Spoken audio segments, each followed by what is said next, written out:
Hello guys, welcome back to the channel, and today we have the pivot point strategy video which was promised, the intraday strategy using pivot points. So in the previous video we saw what pivot points were, how they were calculated, and what the basic usage of it was.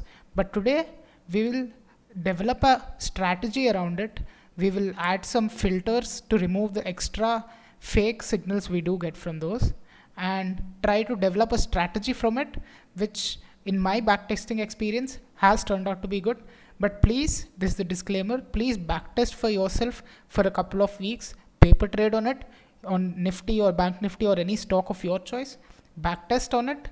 And the rules I have given here are not written anywhere. These are not fixed rules. You can play around with them and see how they work for you, and then you can go ahead accordingly. So let's go through the rules of this trading strategy first. So first trading strategy, I said along with the pivot points, we will use certain indicators to clear out the noise and the fake signals, so that to minimize the noise and increase our accuracy. So first thing, we will be using the 250 EMA. How will we be using these? So if the 200 EMA is above the 50 EMA, that means a moving average crossover has happened and the stock is in a bullish phase or it is in an uptrend. So when the 20 EMA is above the 50 EMA, we will only take long call or long signals. So we will only be long on the stock or index if the 20 EMA is above the 50 EMA. And similarly, if the 20 EMA is below the 50 EMA, when this crossover happens and the 20 EMA is currently below the 50 EMA, then we will say that the stock is in a price is in a downtrend, and then we will take only the short calls. So this is the first rule. Now the second rule is no trades past 2 p.m.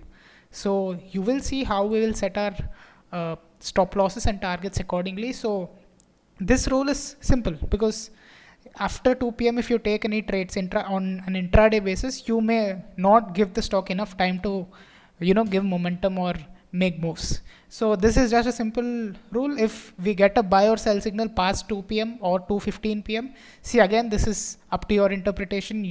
If you're feeling risky, then you can make it 2:30 also. So as I have observed, past 2 p.m., if I take any trades, they are either getting stuck in between. They're not reaching my target nor my stop loss. They're just hanging around in between, right? So there is not enough time for the stock to move. So this is the second rule: no trades past 2 p.m.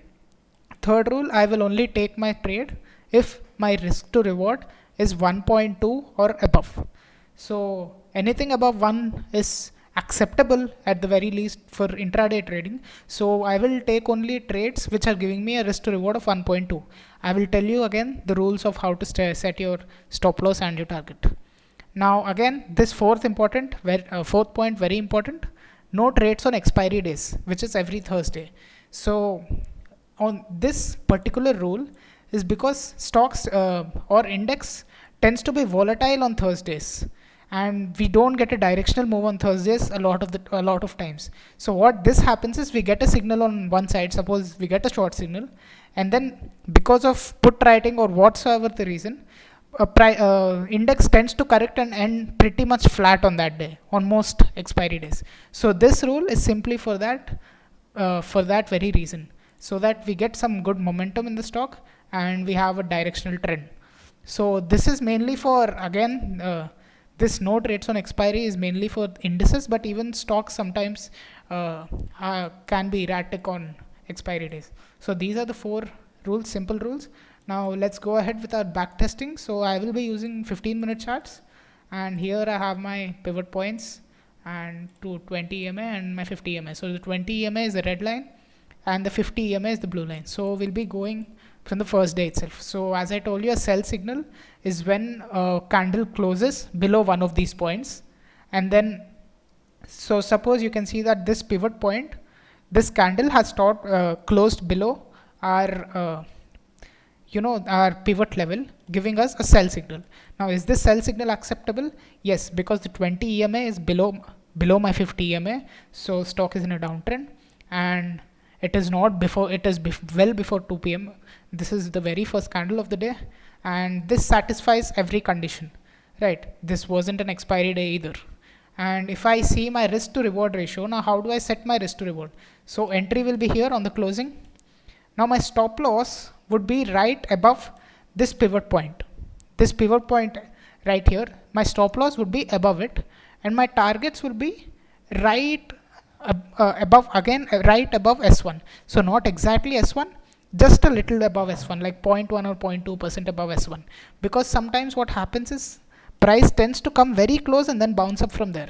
So because we don't want to miss our targets there, in such cases, we'll set our targets right above S1.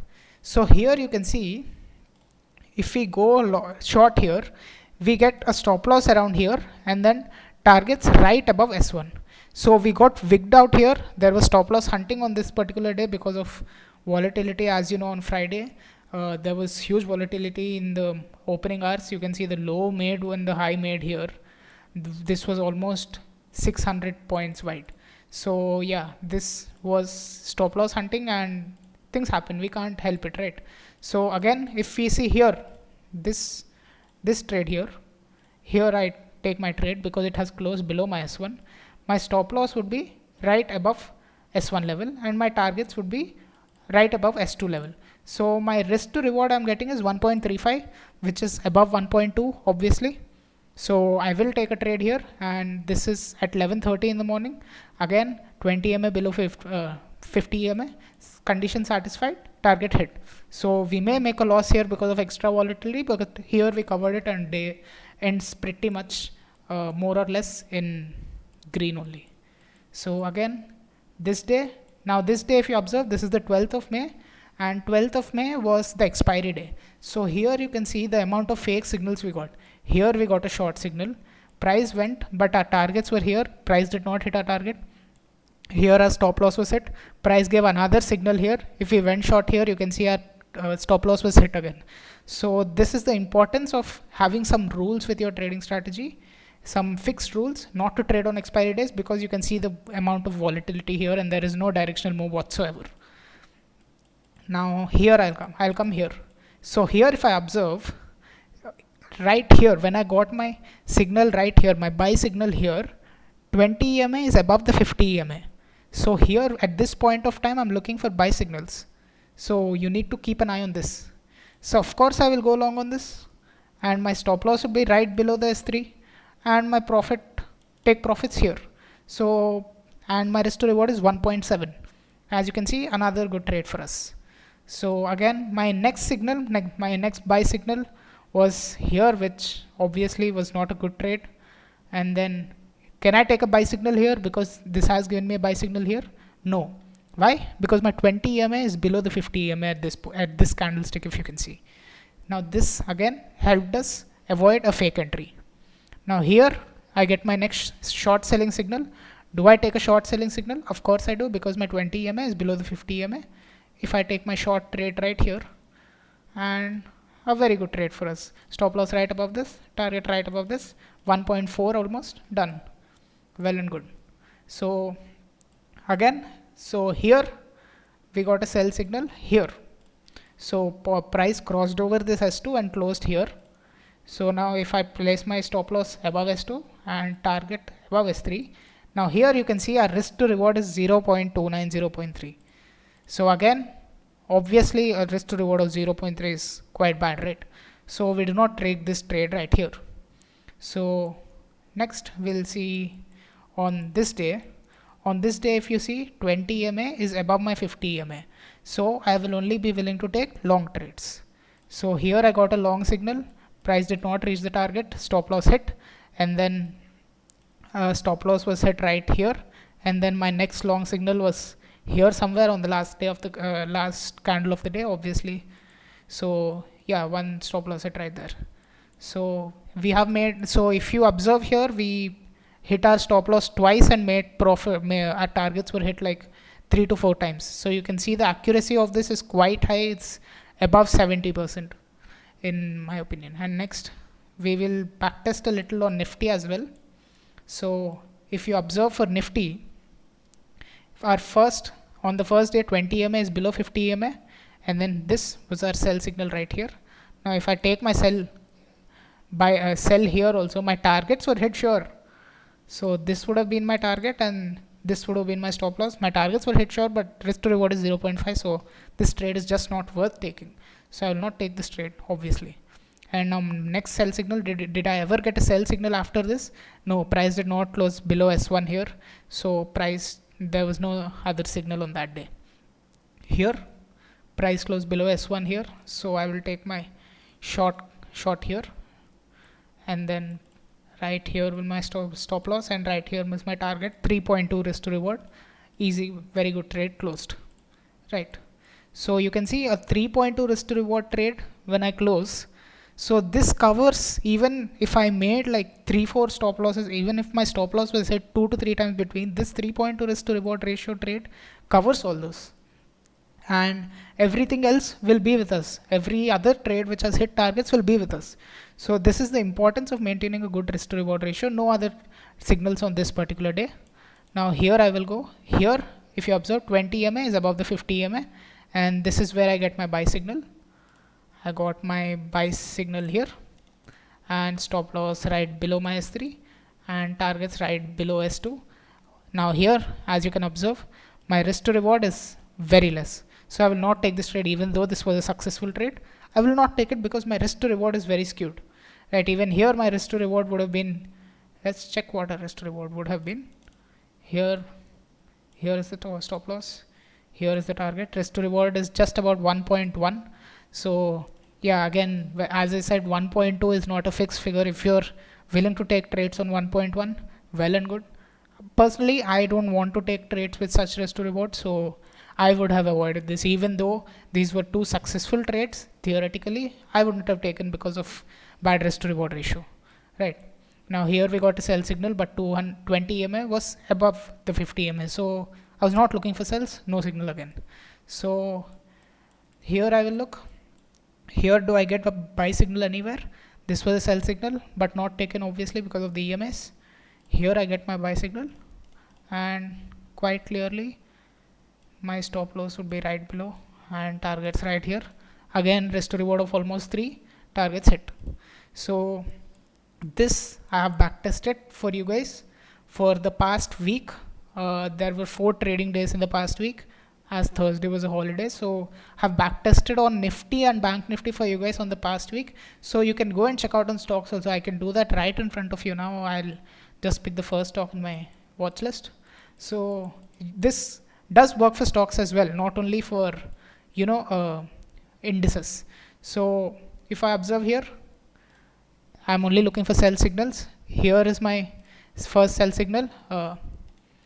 Let's just ignore these for now. Here is the sell signal. Here was my stop loss hit. Fine.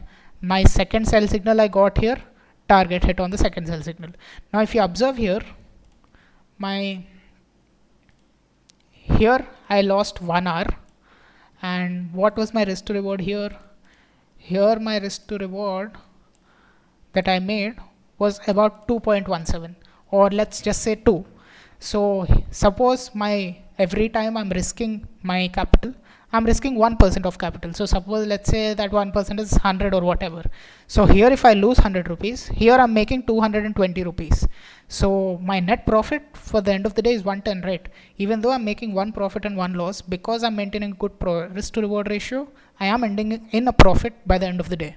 So again, that is the importance of risk to reward and maintaining good rules in your trading strategy. So you guys can go and backtest this strategy, see if it works for you guys. So even if here we take this sell signal, you can see that price has given us huge momentum here, and even though our targets would have been somewhere here, I mean, we did reach this point.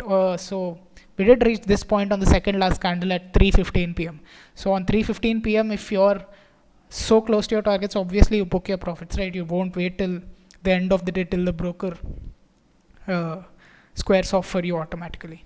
So you can see that this works quite well for stocks. I just picked up a random stock for you guys to show that this works on stocks as well. So since these are basically technical indicators are based on price, and price moves similarly in indices or stocks, and we have a strategy here based purely on technicals and technical indicator. So this could work on indices, Nifty, Bank Nifty, or stocks as well. So please, disclaimer again, please backtest this for yourself. See if you can tweak the rules a little, adjust the risk to reward, or make this from 20 and 50 EMA to maybe 50 and 100 EMA, or you can make this simple averages as well. So similarly, you can change your risk to reward from 1.2 to maybe 1, or just 1.3, 1.4. So yeah, backtest this for yourself, and let us know in the comments if these strategies that we're posting are working for you guys, so that it helps you as well as this also keeps us motivated to keep posting and making such videos. So that's it for today, guys. Thank you very much. Please like, share, and subscribe if you think the video helped you and you learned something new today. Thank you.